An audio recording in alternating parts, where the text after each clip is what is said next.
Welcome to Cage Free Voices Radio, an innovative educational entertainment radio show where youth and young adults have the opportunity to see themselves even if the world is blind.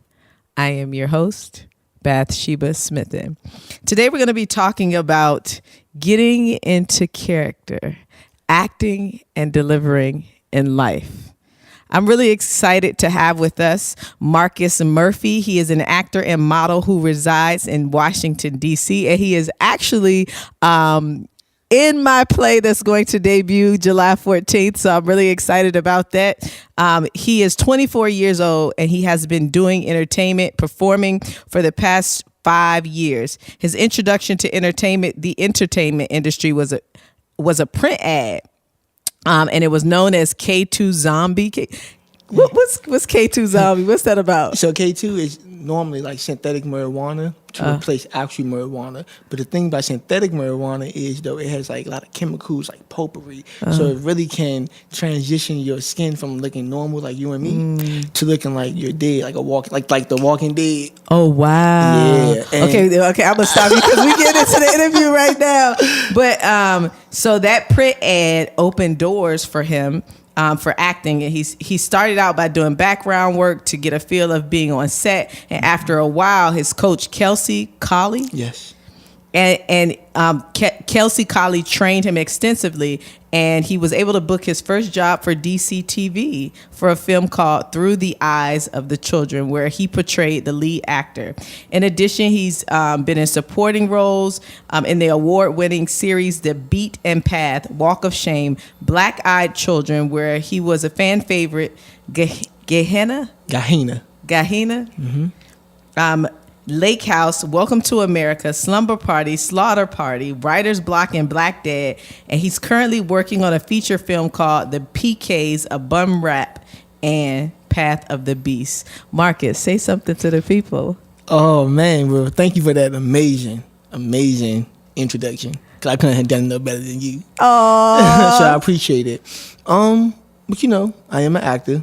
Mm-hmm. Besides from an actor, I'm also a corporate America worker. And I never wanted to be an actor. A lot of people don't know that. Yeah. I wanted to do modeling more. I look up to people like Tyson Beckford. I remember seeing your Instagram photos too, like your modeling Instagram photos. Because let me just tell you a little bit of background knowledge. I used to work at his school, so he is one of my former students. Mm-hmm. Like he wasn't in my class, but of course, if you have relationships with students, like in your class, you should have relationships with students even outside of your classroom. Right. So, so when he showed up to.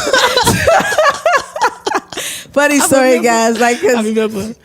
So he shows up. So, my film director says, "Hey, I have an actor for you for the introduction to From Divorce to Restoration, which is the play that is debuting July 14th and also is going to be available for people to come and see Labor Day weekend." So when she said she had an actor, I had no idea who it was. And all of a sudden, Marcus shows up.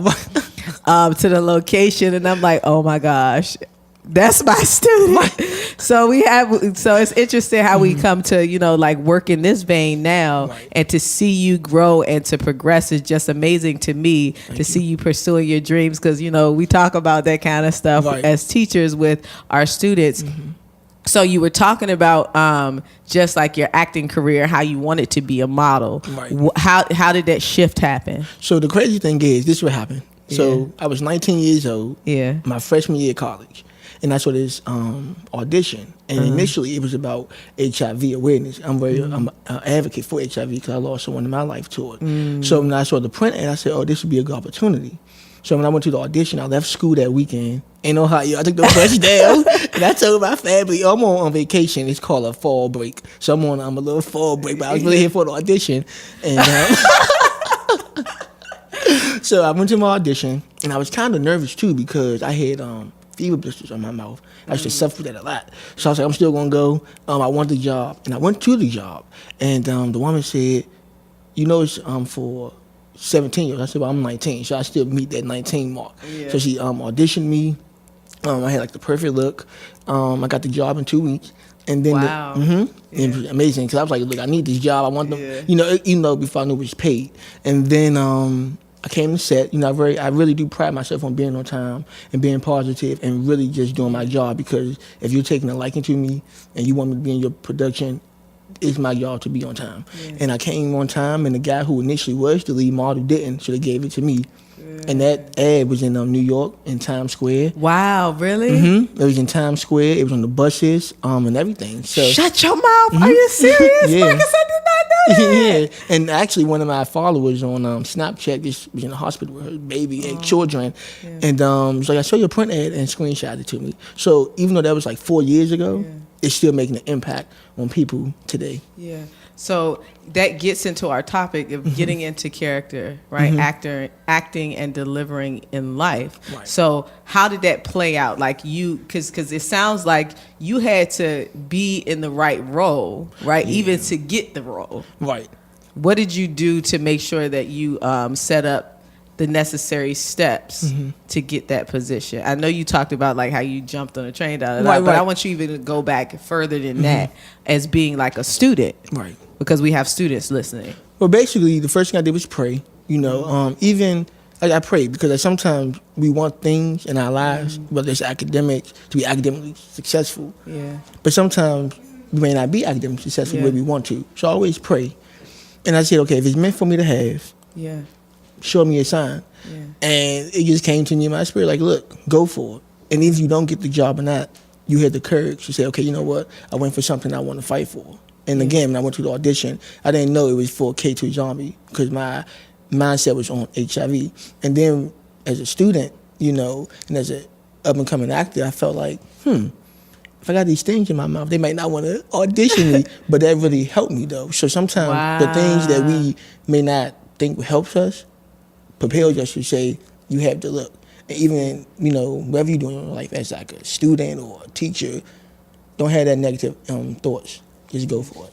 How did you deliver in the classroom as a student? How does that come into play? I showed up. I was on time. You know, I was on time, and I did my homework. Yeah. Because again, I know nothing about K2. So even though I was on set the day of and hair and makeup, looking like something, I was in my makeup chair, literally on my phone, like, what is K2?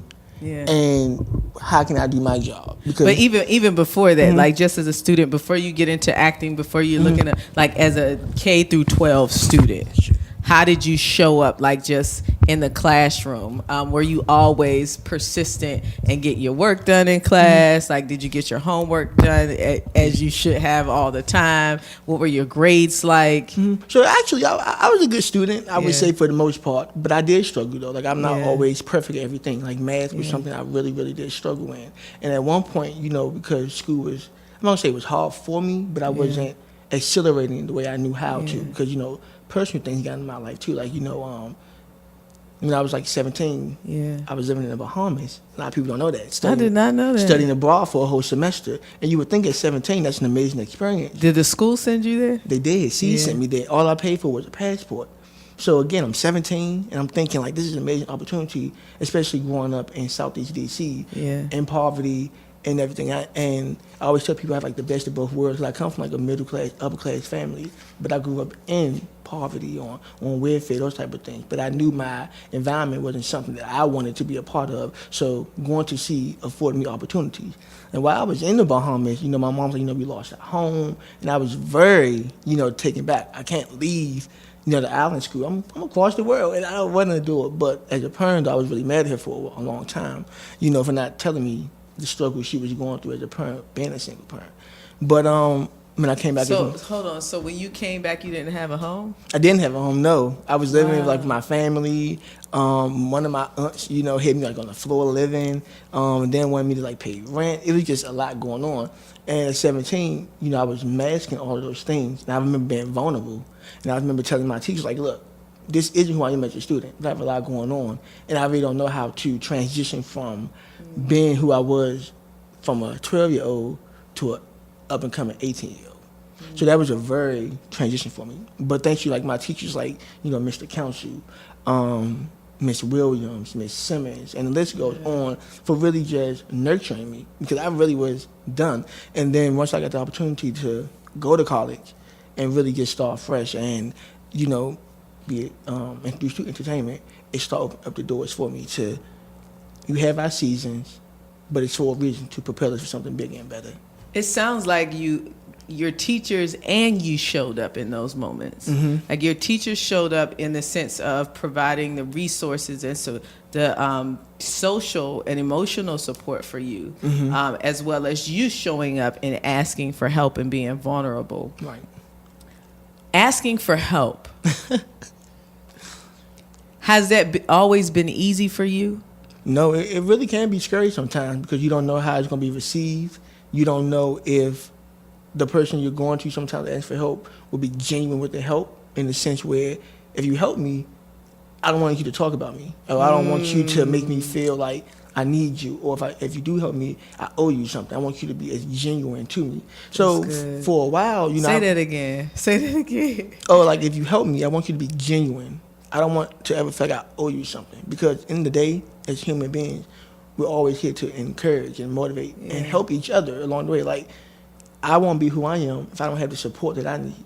But if you're not doing it from a genuine place, I don't want to be around you. Because essentially, like, if it's not coming from a genuine place, if you're doing something out of obligation, or if you're doing something because you want something in return, you're not really helping the other person, you're helping yourself. Exactly. And that's how you really block your blessings too. So that, and honestly speaking though, going through that experience at a young age really gave me that to prepare myself to understand people in a better way. Homeless people, all people in that, in that walks of life, wherever it may be. Because at one point, I will say, I was kind of like arrogant in a sense, or I had good grades and I was known for that. So because I had good grades, I felt like I was better than people. But in reality, that was a humbling experience for me. And now everything that I do, whether it's entertainment, whether it's academics now in college, or even my work life, to have balance, to understand I'm not better than anyone. I'm a student first, and I want to learn from you. That's good. That's really good. I love the fact that you are really transparent with your story. So you've taken us from this very tumultuous time where you're over in the Bahamas. I'm trying to paint a picture for the audience. You're in the Bahamas and you're enjoying yourself. You probably like out on the beach, you like with your friends and stuff. And I don't know if you got a call. But no, I would always call my mom on Sundays, and that's when she told me about us losing our home. But I also can say though, like my Bahamas family, who I met 7 years ago, was very embracing to me. Like they, I was going to school, and I can, honestly say this, but with wealthy people who maybe never experienced that. People who go to private school, and I'm from DC, from poverty in a sense, and around people who are better than me, with opportunity-wise, education-wise. But they really embraced me a lot, and I really, to this day, still talk to majority, some of them. Like one of my good friends now is in town. But not better than you. I wouldn't say better, but they may have had more access to resources than you, right? So I really did, exactly, and I really do appreciate them during that time, because again, I was 17, and you really don't know how to handle something like that. I didn't, but now as almost 25, if things come my way, or even now as I'm doing entertainment stuff, I can handle it better. I know if I don't get a job, I'm not going to sweat it. It just wasn't my season. So that's a great perspective. So we've gone through that process. You have an incredible position right now, because you're not just pursuing like the performing arts. You work a 9 to 5 too, right? I do. That's heavy right there. That's heavy. It is. So what position do you have right now in your 9 to 5? So right now I work for the Department of Insurance, Securities and Banking. Under the commissioner of DC. His name is Stephen Taylor. Jesus, let's go. He was appointed actually by Mayor Browser, our current mayor. And I got that job, really. So before I started working for the government, I was a teacher assistant for Apple Tree Public Charter School.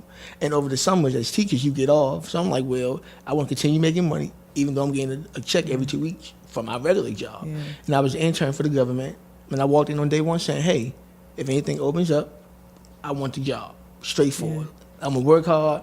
And it's never like, one thing I did learn working in the government from this one guy in HR was, whenever you have a position, you come in with the mindset, I want that job. Not to step on anyone's toes, but if you want it, you have to be hungry for it. Like that's my job. That's my job. And by the grace of God, I did my test and everything. And in 2 weeks, after I had the summer job had ended and I went back to work for a couple weeks, they got the email saying congratulations, you are hired. You got 5 days to submit. And I was like, no, I'll do this right now.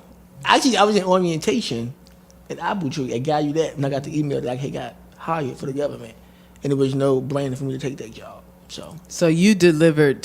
So you delivered. You showed up. You delivered. You were in the right character, right? Yeah. And the character still being you, but a different shade of you. How can young people show up for opportunities such as the one that you just presented? Well, be on time and be vocal. Never shy away. Like if you are in a place, whether it's entertainment, whether it's corporations, whether even in school, if you feel like opportunity can present itself and you can be a part of it, be vocal, because if you don't, you're gonna miss your opportunity and then be like, oh man, that could have been me. But if you're not speaking up, you miss it. Yeah, yeah, and not just that, but it's like your acting ability, your ability to show up and deliver in life reflects your ability to show up and deliver on the stage. Oh. Tell us about like one of your most interesting or a role that you enjoyed the most from one of your pieces or one of your films that you've been in. One of my favorite films is not because I was like the lead in the movie, but because the message was called Corrupt by a guy named Gene Fushelet from LA. Yeah. And I like that movie because it's kind of like Crash. Different stories, all in one, but to the generation. Yeah. And my particular character name was Jay. And Jay was a young man, in a single parent home. He never knew his dad. And his mom was dying of cancer, literally. And it took him to a place where I want to be here for my mom, but I don't have a job, and we already struggling. Then we getting eviction notices, you know what I mean? And during that movie, we had did a scene where, and it really made me really feel like it was believable, because we went to the store, and we had the scene where I was robbing the store for money, because we don't have money, monetary. You do anything, you rob people. So I bet you were like so in tune with that character. I was. It was so close to home, but just in a different shade. Like, again, I never robbed anyone. Yeah. But it took me to a place where, I will say, method-wise, like, I would call one of my friends at the time. And I was like, hey, we got to drink every day. I want to be angry. I want Patron. And for a whole month, we was drinking. Literally. We're not advocating drinking. No, not doing that. But it just took me to that place because sometimes people, sometimes people do that, go off balance. But back to what I was saying was, you was filming it, and I had, ended up murdering someone in that conflict. In the film. In the film, and it was like my best friend, and it was just, crazy. Okay, it was crazy because in reality we do things, and that can be in desperation. Yeah. So I know you have a piece or a book that you wanted to kind of share with us. So sure. So I did this. I was the model for the book, but it's a Christian book, and it's called The Prayer of Sunshine, the Ghetto Boy, and it's about a young man coming of age, going through situations that I mentioned, but finding Christ through the circumstances. That's dope. You know what I mean? And his name through modeling. That's dope. I love that. That's creative. So this is like the cover page. I'm praying to God through my struggles and all those type of things. So it's pretty cool. And it's a good message too. So I definitely recommend anyone to pick the book up on Amazon or anything. And what's the name of it again? It is called The Prayer of Sunshine, the Ghetto Boy. Nice. All right. And this is for you. Oh, thank you so much, Marcus. I appreciate it. Thank you. How do you say it? It's Sofu? Izafo. Ultra. Mm-hmm. Is that your That's the writer of the book. Oh, the writer. Yeah. Oh, okay. Mm-hmm. Awesome. Well, thank you so much, Marcus, for being here on Cage Free Voices Radio. We thoroughly enjoyed you, and for being vulnerable enough to share your story with us. It's amazing. I think you will definitely get through to a lot of males, specifically like in your age group and even younger, because not a lot of people are speaking out and telling their stories, and the stories that could help change the lives of young people who may be going through the same things, because sometimes we hear stories, but the promotion is not positive on the other end. So I love that you have a positive message. Guys, we thank you for viewing this episode of Cage Free Voices Radio. Remember to see yourselves even if the world is blind. Reflect, connect, and transcend every internal and external barrier that will try to cage your voice. Remember, be cage free. Thank you.